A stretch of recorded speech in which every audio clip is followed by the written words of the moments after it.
The Outline of History, being a plain history of life and mankind by H.G. Wells, revised and brought up to the end of the Second World War by Raymond Postgate, with maps and plans by J.F. Horben, Volume 1, Book 3, Chapter 16, Gods and Stars, Priests and Kings. Section 1, The Priest Comes into History. Section 2, Priests and the Stars. Section 3, Priests and the Dawn of Learning. Section 4, King against Priest. Section 5, How Bel-Marduk struggled against the kings. Section 6, The God Kings of Egypt. Section 7, Shi Huanghe destroys the books. And we have drawings from photos by Britta School at Athens. Faience figure from Knossos, a votary of the snake goddess.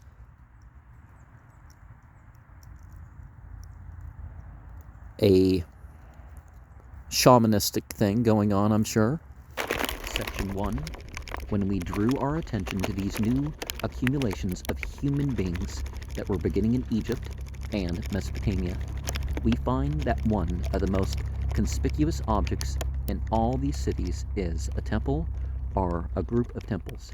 In some cases, there arises beside it, in these regions, a royal palace, but as often as the temple towers over the palace.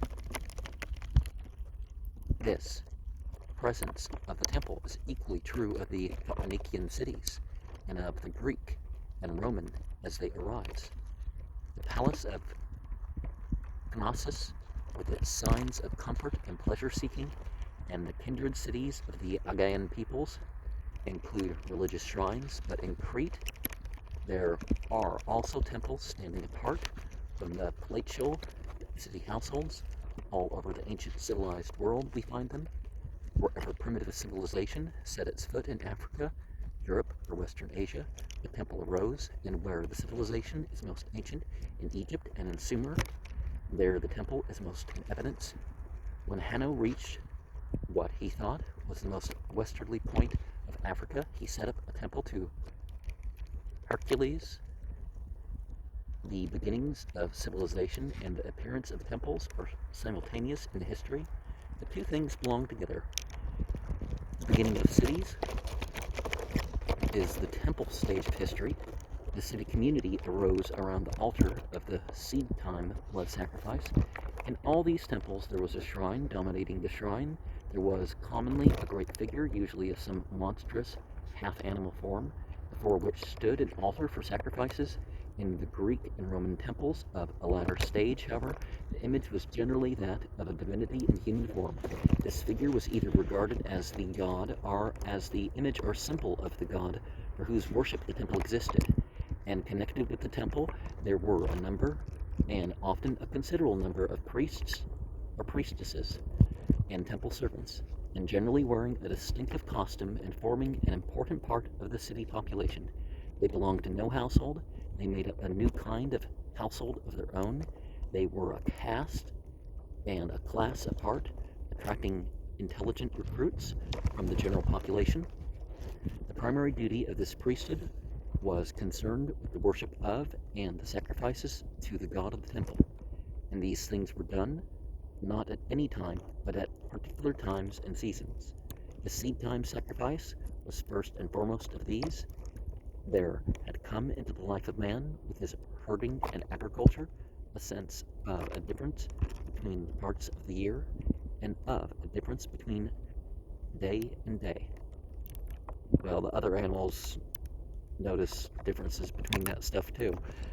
The temple, by its festivals, kept count. The temple in the ancient city was like the clock and calendar upon a writing desk, but it was a center of other functions than its primary one, of seasonal sacrifice and calendar observation. It was in the early temples that the records and tallies of events were kept, and that writing began, and knowledge was there. We have an early figure of the Egyptian hippopotamus goddess. The people went to the temple, not only en masse for festivals, but individually for help. Early priests were also doctors and magicians. In the earliest temples, we already find those little offerings for some private and particular end, which are still made in the chapels of Catholic churches of today. Ex votos, little models of hearts, relieved and limbs restored, acknowledgement of prayers answered and accepted vows in the temple of the moon god Ur 4,000 years ago, when that center of worship of the god had become an important landowner. We find business methods and industrialism already in being. Strict accounts were kept of the payments in kind of those who farmed the lands, and receipts were given, of which there were duplicates. The women, devotees, and slaves worked in the temple factories, spinning and weaving the wool brought in as tribute, and receiving rations according to their work, which was carefully recorded. It is clear that here we have that comparatively unimportant element in the life of early hunters. The medicine man, the shrine keeper, and luck bringer developed with the development of the community, and as a part of the development of the community, from barbarism to civilized settlement, from casual living to methodical work, into something of a very much greater importance. And it is equally evident that those primitive fears and hopes of help from strange beings, the desire to propitiate unknown forces, the primitive desire for cleansing, and the primitive craving for power and knowledge, which we discussed in our chapter on early thought, have all contributed to elaborate this new social fact of the temple. The temple was accumulated by complex necessities. It grew from many roots and needs, and the god or goddess that dominated the temple was the creation of many imaginations and made up of all sorts of impulses, ideas, and half-ideas. Here, there was a god in which one sort of idea predominated, and there another. It is necessary to lay some stress on this confusion and variety of origin in gods, because there is a very abundant literature now in existence on religious origins, in which a number of writers insist, some on this leading idea and some on that. We have noted several in our chapter on early thought, as though it were the only idea. Professor Max Muller, in his time, for example, harped perpetually on the idea of sun stories and sun worship. He would have had us think that early men would have lust or fears, cravings for power, nightmares or fantasies, and that he meditated perpetually on the beneficent source of light and life in the sky. Now, dawn and sunset are very moving facts in the daily life, but they are only two among many. Early men, 3 or 400 generations ago, had brains very like our own. Fancies of our childhood and youth are perhaps the best clue we have to the ground stuff of early religions, and anyone who can recall those early mental experiences will understand very easily the vagueness, the monstrosity, and the incoherent variety of the first gods. Well, the first things called gods, when they broke up the idea. There were sun gods, no doubt, early in the history of temples, but there were also hippopotamus gods and hawk gods. There were cow deities. There were monstrous male and female gods. There were gods of terror and gods of an adorable quaintness. There were gods who were nothing but lumps of meteoric stone that had fallen amazingly out of the sky, and gods who were mere natural stones that had chance to have a queer and impressive shape. Some gods like Marduk of Babylon and the Baal, the lord of the Phoenicians, typically, as son of El, so sort of like the Christian thing, in multiple ways. Canaanites, well, they didn't call themselves Canaanites, because Canaanite meant the subdued people, and the like were quite probably, at bottom, just legendary wonder beings, such as the little boys will invent for themselves today. The settled peoples, it is said, as soon as they thought of a god, invented a wife for him. Most of the Egyptian and Babylonian gods were married, but the gods of the nomadic Semites had not this marrying disposition. Children were less eagerly sought by the inhabitants of the food-grudging steppes. And actually, no, nomadic peoples probably value children a lot more than us city folk. most people are going to hear this are city folk. Even more natural than to provide a wife for God is to give him a house to live in, to which offerings can be brought. Of this house, the knowing man, the magician, would naturally become the custodian. A certain seclusion, a certain aloofness, would add greatly to the prestige of the god. The steps by which the early temple and the early priesthood developed, so soon as an agricultural population settled and increased, are all quite natural and understandable. Up at the stage, the long temple with the image shrine and altar at one end, and the long nave in which the worshipper stood. In this temple, because it had records and secrets, because it was a center of power, advice, and instruction, because it sought and attracted imaginative and clever people for its service, naturally became a kind of brain in the growing community. The attitude of the common people who tilled the fields and herded the beasts toward the temple would remain simple, incredulous. They're rarely seen and so imaginatively enhanced that the god whose approval gave prosperity, whose anger meant misfortune, he could be propitiated by little presents, and the help of his servants could be obtained. He was wonderful, and of such power and knowledge that it did not do to be disrespectful to him, even in one's thoughts. Within the priesthood, however, a certain amount of thinking went on at a rather higher level than that. Set, Egyptian god of darkness. Anubis, darkness god. Well, death might be a better. Typhon, wife of Anubis, also known as the Terrible One. And the cheerful Bes. Section 2. We may note here a very fascinating fact about the chief temples of Egypt. And, so far as we know, because the ruins are not so distinct of Babylonia. And that is that they were oriented, that is to say, that the same sort of temple was built so that the shrine and entrance always faced in the same direction. In Babylonian temples, this was most often due east, facing the sunrise on March 21st and September 21st. No, it would have been more like September 23rd, more likely. But you know the equinoxes. And it is to be noted that it was at the spring equinox that the Euphrates and Tigris came down in flood. The pyramids of Giza are also oriented east and west, and the Sphinx faces due east. But very many of the Egyptian temples to the south of the delta of the Nile do not point due east, but to the point where the sun rises at the longest day, and in Egypt the inundation comes close to that date. Others, however, pointed nearly northward, and the others again pointed to the rising of the star Sirius, or the rising point of other conspicuous stars. The fact of orientation links up with the fact that there early arose a close association between various gods and the sun and various fixed stars.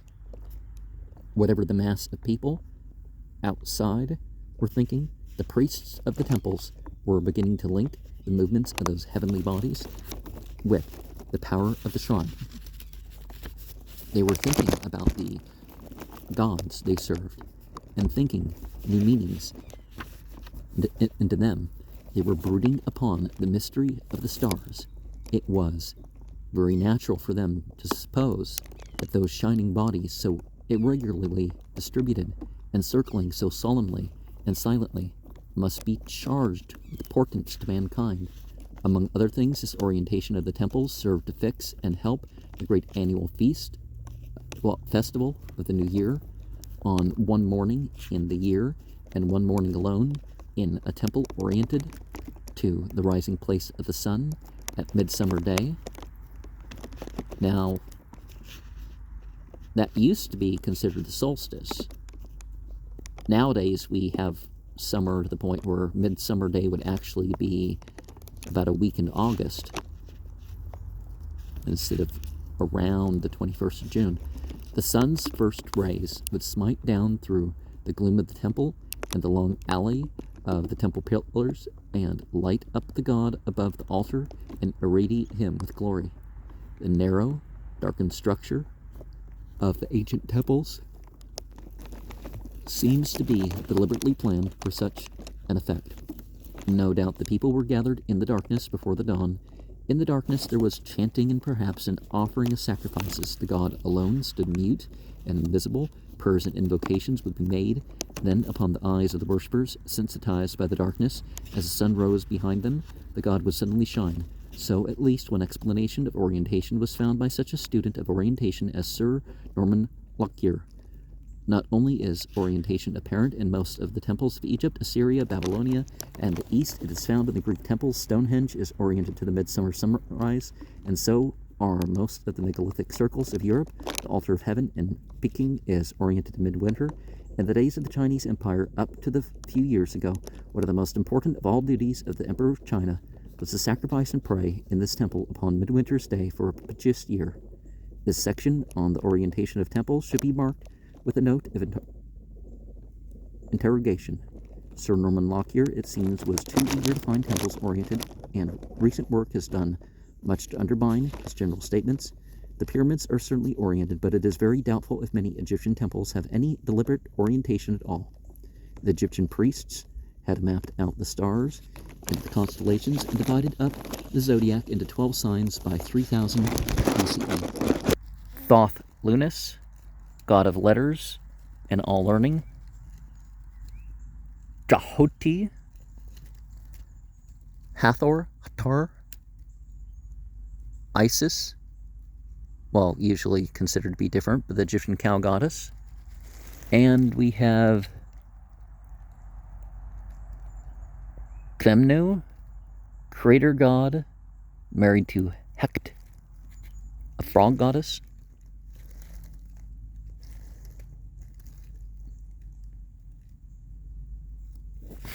Kek and Cacao. Section 3. This clear evidence of astronomical inquiry and of a development of astronomical ideas is the most obvious, but only the most obvious evidence of the very considerable intellectual activities that went on within the temple precincts in ancient times. There is a curious disposition among many modern writers to depreciate priesthoods and to speak of priests as though they had always been impostors and tricksters, preying upon the simplicity of mankind. But indeed, they were, for long, the only writing class, the only reading public, the only learned, and the only thinkers. They were all the professional classes of the time. You could have no intellectual life at all. You could not get access to literature or any knowledge except through the priesthood. The temples were not only laboratories and libraries and clinics, they were museums and treasure houses. The original Great Plus of Hanno hung in one temple. In Carthage, skins of his gorillas were hung and treasured in another. Whatever there was of binding worth in the life of the community sheltered there.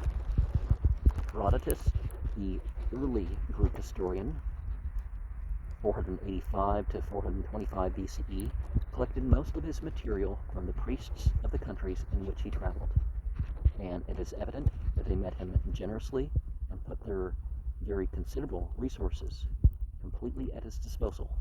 Outside the temples, the world was still a world of blankly illiterate and unspeculative human beings, living from day to day entirely for themselves. Moreover, there is little evidence that the commonalty felt cheated by the priest or had anything but trust and affection for the early priesthoods. Even great conquerors of later kinds were anxious to keep themselves upon the right side of the priests of the nations and cities whose obedience they desired because of the immense popular influence of these priests. No doubt there were great differences between temple and cult, in the spirit and quality of the priesthood. Some probably were cruel, some vicious and greedy, many dull and doctrinaire, stupid with tradition, but it has to be kept in mind that there were distinct limits to the degeneracy or efficiency of the priesthood. It had to keep its grip upon the general mind. It could not go beyond what people would stand either towards the darkness or towards the light. Its authority rested end to end on the persuasion that its activities were propitious. Section 4. The earliest civilized governments were thus priestly governments. It was not kings and captains who first set men to the plow and a settled life. It was the ideas of the gods and plenty working with the acquiescence of common men. The early rulers of Sumer, we know, were all priests, kings only because they were chief priests, and priestly government had its own weaknesses as well as its peculiar deep-rooted strength. The power of a priesthood is a power over their own people alone. It is a subjugation to mysterious fears and hopes. The priesthood can gather its people together for war, but its traditionalism and all its methods unfit it for military control. Against the enemy without a priest-led people is feeble. Moreover, a priest is a man vowed, trained, and consecrated, a man belonging to a special corps, and necessarily with an intense esprit de corps. He has given up his life to his temple and his God. Well, most priests, not really. Most priests actually still do work. Most temple priests still farm and stuff. This is a very excellent thing for the internal vigor of his own priesthood, his own temple. He lives and dies for the honor of his particular God, but in the next town or village is another temple with another God. It is his constant preoccupation to keep his people from that God. Religious cults and priesthoods are sectarian by nature. They will convert, they will overcome, but they will never coalesce. Our first perceptions of events in Sumer in the dim, uncertain light before history began is of priests and gods in conflict. And though the Sumerians were conquered by the Semites, they were never united, and the same incurable conflict of priesthoods scars all the ruins of Egypt. It was impossible that it could have been otherwise, having regard to the elements out of which religion arose. In all the old world, this state of affairs in which the priest was entirely dominant had passed away 25 centuries ago, but in America, a primitive sacrificial priesthood was still to be found, ruling an entire civilization as late as 1,000 years ago. This was in Central America and in Yucatan. In Mexico, the priestly people were under a monarchy very much on the lines of the Babylonian monarchy. The temple and the palace were side by side, so to speak, and in Peru there was a divine monarch like the pharaoh, but in the now vanished Maya civilization, which has left such wonderful ruins in the forest jungles of South Mexico and the Isthmus states, the priestly caste sustained a bloody and pedantic predominance. Everywhere else in the world, priesthoods passed their zenith in due season and made room for other powers besides them. But the Maya priesthood became at last an extreme development, a last exaggerated caricature of the priestly system.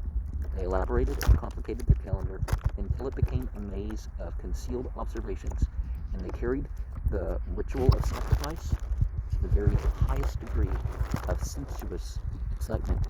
Their sculpture was very skillful and elaborate. Sculpture is a record of strange frustrations with a touch of delirium in its decoration. We have an Assyrian king and his chief minister, and remember in the Bible how elaborate some of these rituals are and how they include things that you wouldn't expect even if you spent a lot of time in church. It was out of the two main weaknesses of all priesthoods, namely their incapacity for efficient military leadership and their inevitable jealousy of all other religious cults, that the power of secular kingship arose. The foreign enemy either prevailed and set up a king over the people, or the priesthoods, who would not give way to each other, set up a common fighting capital to retain more or less power in peacetime. This secular king developed a group of officials about him and began, in relation to military organization, to take a share in the administration of the people's affairs. So growing out of priestcraft and beside the priest, the king, the protagonist, the priest, appears upon the stage of human history, and a very large amount of the subsequent experiences of mankind is only to be understood as an elaboration complication and distortion of the struggle, unconscious or deliberate, between these two systems of human control, the temple and the palace.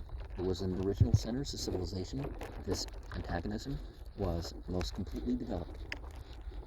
The barbaric Aryan peoples, who became ultimately the masters of all the ancient civilizations of the Orient and of the Western world, never have passed through a phase of temple rule on their way to civilization. They came to civilization late. They found that drama already half played.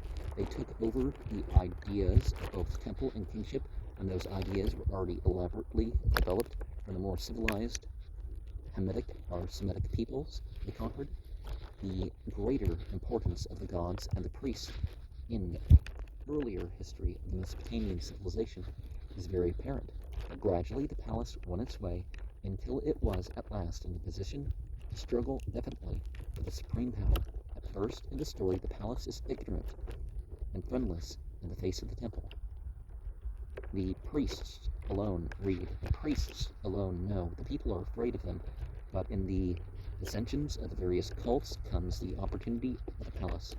From other cities, from among captives, from defeated or suppressed religious cults, the palace gets men who also can read and who can do magic things. They can pit the stranger Moses against the native magicians. The court also becomes a center of writing and record. The king thinks for himself and becomes politic.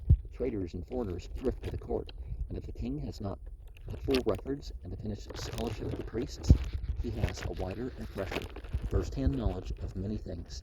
He is closer to reality. The priests come into the temple when he is very young. He passes many years as a neophyte. The path of learning, the clumsy letters of primitive times, is slow and toilsome. He becomes erudite and prejudiced rather than a man of the world. Some of the more active-minded young priests may even cast envious eyes at the king's service.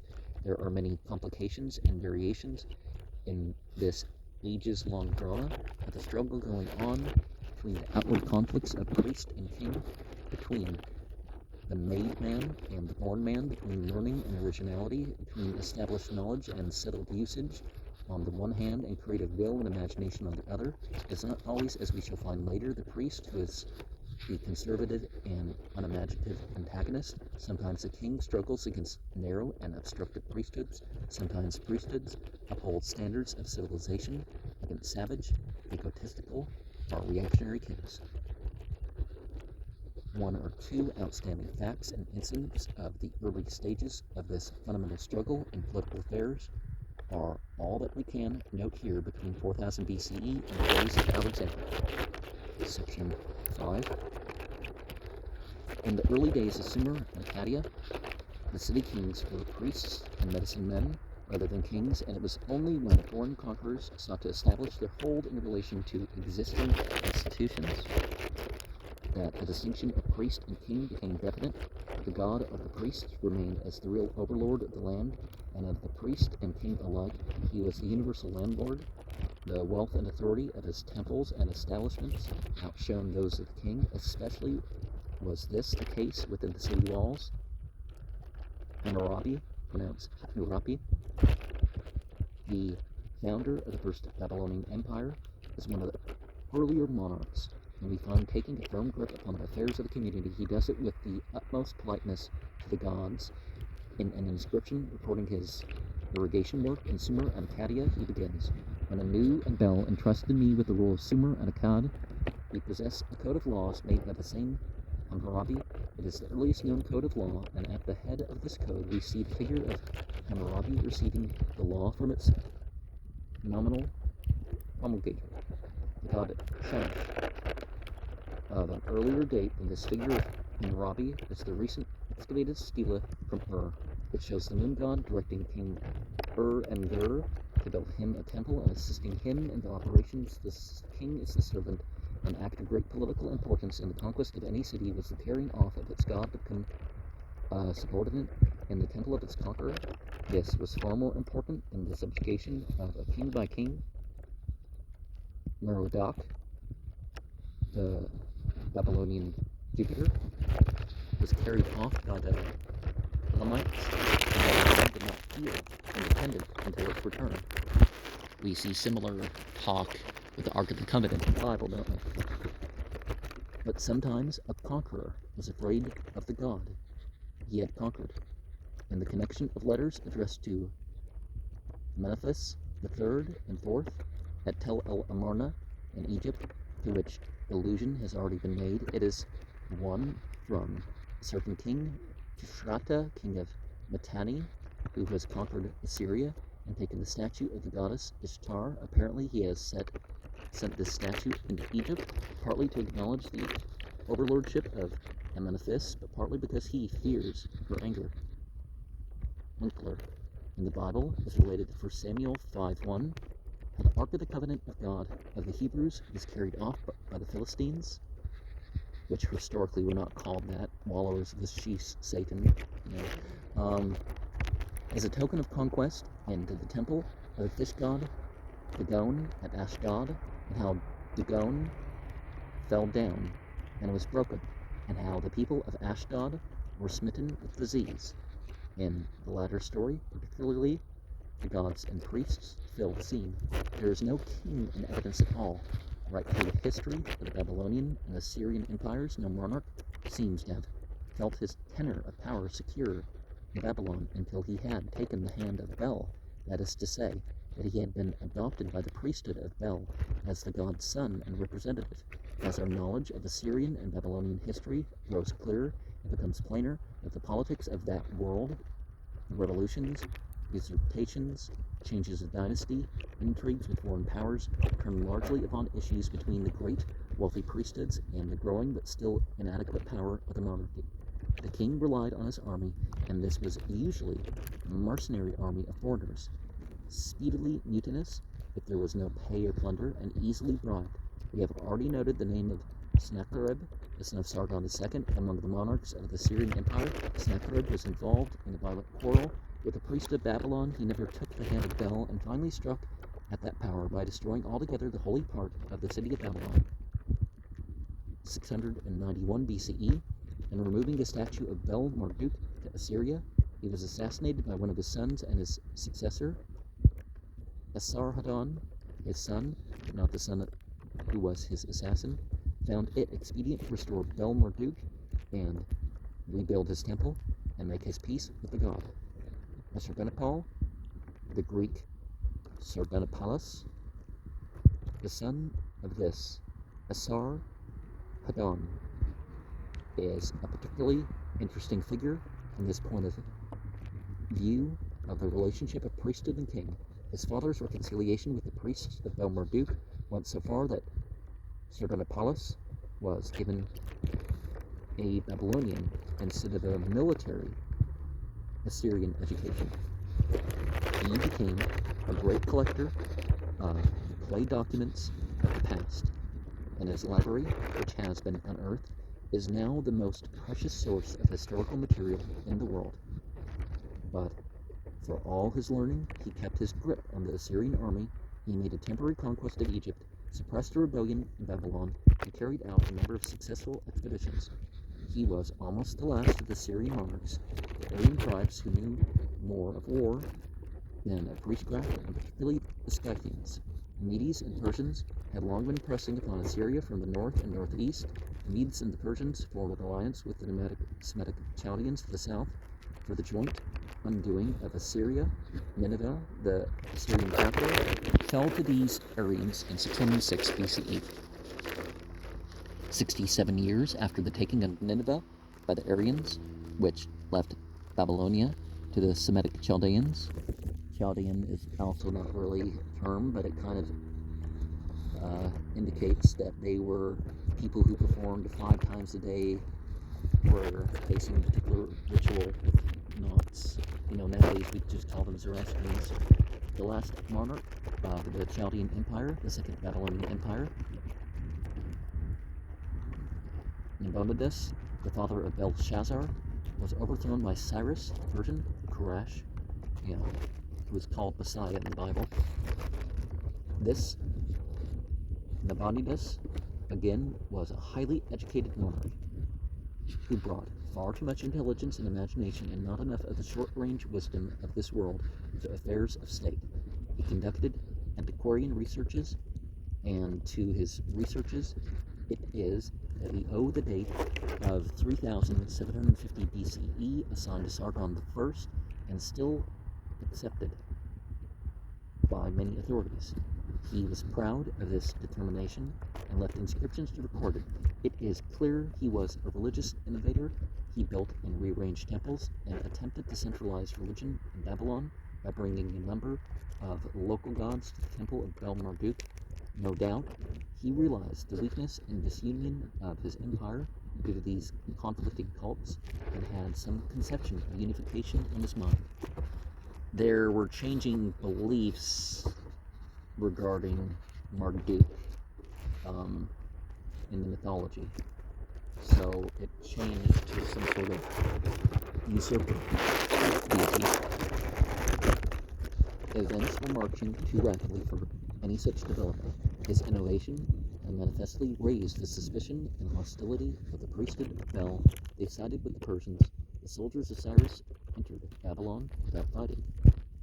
Nabonidus was taken prisoner, and Persian sentinels were set at the gates of the temple of Bel, where the services continued without intermission. Cyrus did, in fact, set up the Persian Empire in Babylon with the blessing of Bel-Marduk, gratified the conservative instincts of the priests by packing off the local gods back to their ancestral temples. He also restored the Jews to Jerusalem. These were merely matters of immediate policy to him, but in bringing the irreligious Arians, the ancient priesthood was paying too highly for the continuation of its temple services. It would have been wiser to have dealt with the innovations of Nabonidus, that earnest heretic, to have listened to his ideas, and to have met the needs of the changing world. Cyrus entered Babylon 529 BCE, and by 521, Babylon was in insurrection again, and in 520, another Persian monarch, Darius, was pulling down her walls. Within 200 years, life had altogether gone out of those venerable rituals of Bel-Marduk, and the temple of Bel-Marduk was being used by builders as a court. Section 6. Khephren. The story of a priest and a king in Egypt is similar to, but by no means parallel with, that of Babylonia. The kings of Sumer and Assyria were priests who had become kings. They were secularized priests. The Pharaoh of Egypt does not appear to have followed precisely that line. Already in the very oldest records, the Pharaoh has power and an importance exceeding that of any priest. He is in fact a god, and more than either priest or king. Now, how believed that was amongst the populace, who knows? We do not know how he got to that position. No monarch of Sumer or Babylonia or Assyria could have induced his people to do for him what the great pyramid building pharaohs of the 4th dynasty made their people do in those vast erections. The earlier pharaohs were not probably regarded as incarnations of the dominant god. The falcon god Horus sits behind the head of the great statue of Khephren. So late a monarch as Ramses III, 20th dynasty, is represented upon a sarcophagus, now at Cambridge, bearing the distinctive symbols of the 3 great gods of the Egyptian system. He carries the 2 scepters of Osiris, the god of day and resurrection, upon his head, or the horns of the cow goddess Hathor, and also the sun ball and the feathers of Amun-Ra. He is not merely wearing the symbols of these gods, as a devout Babylonian might wear the symbols of Bel-Marduk. He is these 3 gods in one. Now it's important to manifest the principles that you're calling upon in your own worldly way, right? The student will find much more in J.G. Frazier's Golden Bough about the ancient use of human beings as well as statues to represent gods. Here we have merely to point to an apparent difference of idea between the Asiatic and African monarchies in this respect. Ramses the Third as Osiris between the goddesses Nephthys and Isis. I don't remember how to pronounce that. Yest, and relief on the cover of the sarcophagus at Cambridge. Inscription around the edges of the cover as far as decipherable. Osiris, king of Upper and Lower Egypt, lord of the two countries, son of the sun, beloved of the gods, lord of diadems. Ramses, prince of Heliopolis, triumphant thou art in the condition of a god, thou shalt arise as Usur. There is no enemy to thee, I give to thee, triumphant among them. Budge, Catalogue, Egyptian Collection, Fitzwilliam Museum, Cambridge.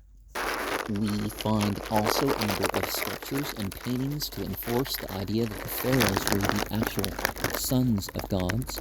The divine fathering and birth of Amenophis III, for instance, of the 18th dynasty, is displayed in extraordinary detail in a series of sculptures at Luxor.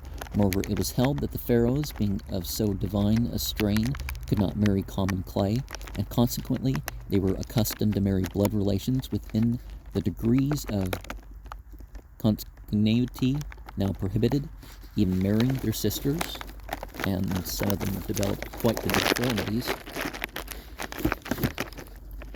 The struggle between palace and temple came into Egyptian history, therefore, at a different angle from that in which it came into Babylonia. Nevertheless, it came in. Professor Maspero, in his New Light on Ancient Egypt, gives a very interesting account of the struggle of Amenophis IV with the priesthoods, and particularly with the priests of the great god Amun-Ra, lord of Karnak. The mother of Amenophis IV was not of the race of Pharaoh. It would seem that his father, Amenophis III, made a love match with a subject, a beautiful Syrian named Te, and Professor Maspero finds in the possible opposition to an annoyance of this queen by the priest of Amun-Ra the beginnings of the quarrel. She may, he thinks, have inspired her son with a fanatical hatred of Amun-Ra, but in Amenophis IV may have had a wider view, like the Babylonian Nabonidus, who lived 1,000 years later. He may have had in mind the problem of moral unity in his empire. We have already noted that Amenophis III ruled from Ethiopia to the Euphrates, and that the store of letters to himself and his son found at Tel el Amarna show a wide range of interest and influence. At any rate, Amenophis IV set himself to close all the Egyptian and Syrian temples, to put an end to all sectarian worship throughout his dominions, and to establish everywhere the worship of one god, Aten, the solar disk. He left his capital, Thebes, which was even more the city of Amun-Ra, and later Babylon, was the city of Bel Marduk, and set up his capital at Tel el Amarna. He altered his name from Amenophis, which consecrated him to Amen, to Akhenaten, the sun's glory, and he held his own against all the priesthoods of his empire for 18 years, and died a pharaoh. Opinions upon Amenophis IV or Akhenaten differ very widely. There are those who regard him as the creature of his mother's hatred of Ammon, and the luxurious spouse of a beautiful wife. Certainly, he loved his wife very passionately. He showed her great honor. Egypt honored women. Virtually all cultures did, and was ruled at different times by several queens, and he was sculptured in one instance with his wife seated upon his knees, and in another in the act of kissing her in a chariot. But men who live under the sway of their womankind do not sustain great empires in the face of the bitter hostility of the most influential organized bodies in their realm. Others write him as a gloomy fanatic. Matrimonial bliss is rare in the case of gloomy fanatics. Well, people find their refuge from the rest, but it is more reasonable to regard him as the pharaoh who refused to be a god. It is not simply his religious policy and his frank display of natural affection that seemed to mark a strong and very original personality. His aesthetic ideas were his own. He refused to have his portrait conventionalized in the customary smooth beauty of the pharaoh god, and his face looks out at us as, across an interval of 33 centuries, a man amidst ranks of divine insipidities. Akhenaten, Amenophis IV, based on the cast at Cairo and the reliefs in the Britain Oh, the Berlin Museum. A reign of 18 years was not long enough for the revolution he contemplated, and his son-in-law, who succeeded him, went back to Thebes and made his peace with Amun-Ra. He was one of the last three monarchs of the 18th dynasty, a trio which included the pharaoh Tutankhamun, about whom so much fuss has been made in recent years. He was an inconspicuous youth who was married to Akhenaten's daughter, an heiress, and he seems to have been entirely in the hands of the priests of Amun. Either he died young or he was put out of the way, but it happens that his tomb was almost the only tomb of the pharaoh that was not subsequently broken into and plundered. It survived intact until our own time. Then it was opened and explored with a journalistic uproar quite out of proportion to its historical importance. Well, its historical importance as a preserved tomb was really the intention of God. The 18th dynasty ended soon after the passing of Tutankhamun. Tutankhamun, how do you pronounce that? And the 19th, founded by Haremhab, became one of the most brilliant and glorious of all the Egyptian dynasties. At the very end of the story, the divinity of kings haunted the Egyptian mind and infected the thoughts of other races. When Alexander the Great reached Babylon, the prestige of El-Marduk was already far gone in decay. But in Egypt, Amun-Ra was still god enough to make a snob of the conquering Greekan. The priest of Amun-Ra about the time of the 18th or 19th dynasty, circa 1400 BCE, had set up in the oasis of the desert a temple and oracle. Here was an image of the god which could speak, move its head, and accept or reject scrolls of inquiry. This oracle was still flourishing in 332 BCE. The young master of the world, it is related, made a special journey to visit it. He came into the sanctuary, and the image had advanced out of the darkness and come back to meet him. There was an impressive exchange of salutations. Some such formula as this must have been used, says Professor Maspero. Come, son of my loins, who loves me, so that I give thee the royalty of Ra and the royalty of Horus. I give thee valiance, I give thee to hold all countries and all religions under thy feet. I give thee to strike all the peoples united together with thy arm. And so it was that the priest of Egypt conquered the conqueror, and an Aryan monarch first became a god. I remembered a lot of these names, like Horus. There's no S at the end. We're simplifying the Greek, which changes its ending at times. Section 7. The struggle of the priest and king in China cannot be discussed here at any length. It was different again, as in Egypt it was different in Babylonia, but we find the same effort on the part of the ruler to break up tradition because it divides up the people. The Chinese emperor, the son of heaven, was himself a high priest, and his chief duty was sacrificial. In the more disorderly phases of Chinese history, he ceases to rule and continues only to sacrifice. And this survived down to recent times. It is only a few years ago that the custom fell into disuse, by which it was the duty of the emperor to begin the plowing of the soil with his own hand every spring. The literary class was detached from the priestly class at an early date. It became the bureaucratic body serving the local kings and rulers. That is a fundamental difference between the history of China and any Western history. While Alexander was overrunning Western Asia, China, under the last priest emperors of the Zhou dynasty, was sinking into a state of great disorder. Each province clung to its separate nationality and traditions, and the Huns spread from province to province. The king of Sven, who lived about 80 years after Alexander the Great, impressed by the mischief tradition was doing in the land, resolved to destroy the entire Chinese literature, and his son, Shi Huangte, the first universal emperor, made a strenuous attempt to seek out and destroy the existing classics. They vanished while he ruled, and he ruled without tradition and welded China into a unity that endured for some centuries. But when he had passed, the hidden books crept out again. China remained united, though not under his descendants.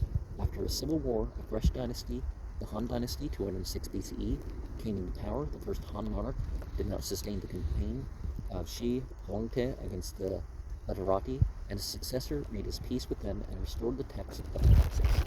Now, some of that was done by memory and tradition that recommended restoring what was lost.